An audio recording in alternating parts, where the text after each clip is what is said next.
এর আগের ভিডিওতে বলেছিলাম তোমাদেরকে আমি এই আম বানানোর রেসিপিটা দিব।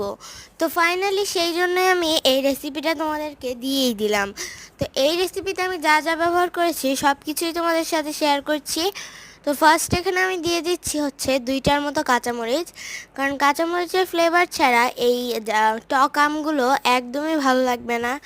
তো এখানে আমি ভালোভাবে এই কাঁচামরিচের ফ্লেভারটা বের করে নিচ্ছি, না হলে কিন্তু এইটা খেতে একদমই ভালো লাগবে না। তো তারপরে এখানে হালকা একটু ফ্লেভার বের করার পরে আমি এখানে দিয়ে দিচ্ছি লবণ পরিমাণ মতোই।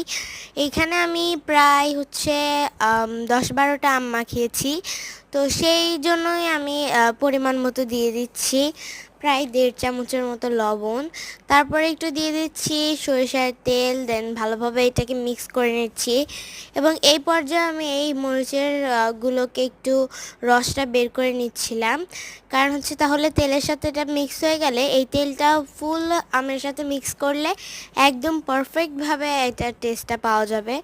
তো এই পর্যায়ে দেখো আমি একদম ভালোভাবে মিক্সিং করে নিচ্ছি। তারপর মিক্সিং করার পরে আমি এখানে দিয়ে দিব পরিমাণ মতো চিনি, কারণ হচ্ছে টক ঝাল মিষ্টি সব কিছুতে এটা আরও বেশি ভালো লাগে। তাই আমি এখানে অনেকখানি চিনি দিয়েছি, কারণ আমার কাছে মিষ্টি মিষ্টি খেতে বেশি ভালো লাগে, তাই আমি বেশি চিনি দিয়েছি।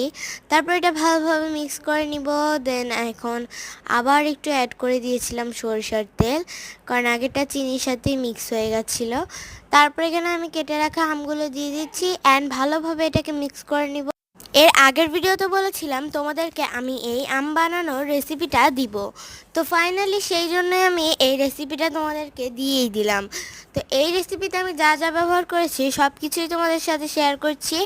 তো ফার্স্ট এখানে আমি দিয়ে দিচ্ছি হচ্ছে 2টার মতো কাঁচামরিচ, কারণ কাঁচামরিচের ফ্লেভার ছাড়া এই টক আমগুলো একদমই ভালো লাগবে না। তো এখানে আমি ভালোভাবে